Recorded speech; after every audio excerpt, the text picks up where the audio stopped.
తమిళనాడు ప్రజలు దశాబ్దాల కొద్దీ సినిమా హీరోలనే ఎన్నుకుంటారు. సినిమా హీరోలే నాయకులుగా ఉంటారు. అటువంటి విషయాన్ని దృష్టిలో పెట్టుకునే బహుశా తమిళనాడులో విజయ్‌కి చెందినటువంటి టీవీకే కొత్త పార్టీ 102 స్థానాలలో ఆధిక్యతతో ఇంకా కొనసాగుతుంది. అట్లాగే రెండవ స్థానానికి వచ్చినటువంటి డీఎంకే 61, ఏడీఎంకే 49 మరియు PMK 5, Indian national Congress 5, MDMK 2 ఈ స్థానాలకు గాను జరిగినటువంటి 234లో ఇప్పుడు విజయ్ పార్టీ రేపు ముఖ్యమంత్రి కాబోతున్నాడు.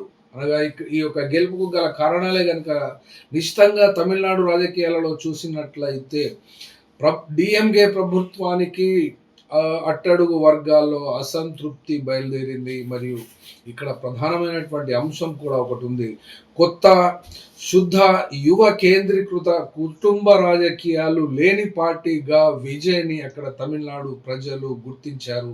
అటువంటి ఇమేజ్ని కలిగి ఉన్నట్లుగా భావించారు కూడా. కాబట్టి అక్కడ ప్రజలు ఆ యొక్క పార్టీకి విజయ్కి పట్టం కూడా కట్టారు.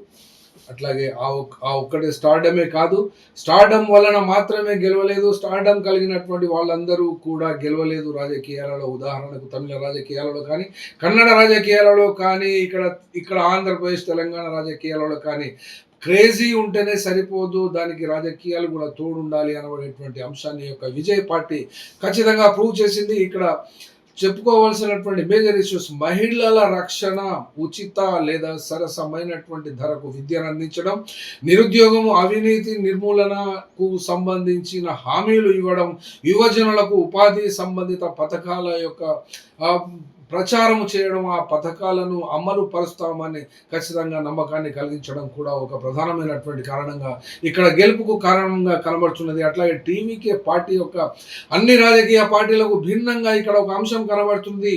ఆ అంశం ఏమిటి అంటే డోర్ టు డోర్ వాళ్ళ యొక్క సోషల్ మీడియా వర్కర్స్, ఎందుకంటే ఫ్యాన్ ఫాలోయింగ్ అమితంగా ఉంది కాబట్టి ఆ ఫ్యాన్ ఫాలోవర్స్ అందరికీ కూడా ఒక డైరెక్షన్ ఇచ్చింది ఆ పార్టీ.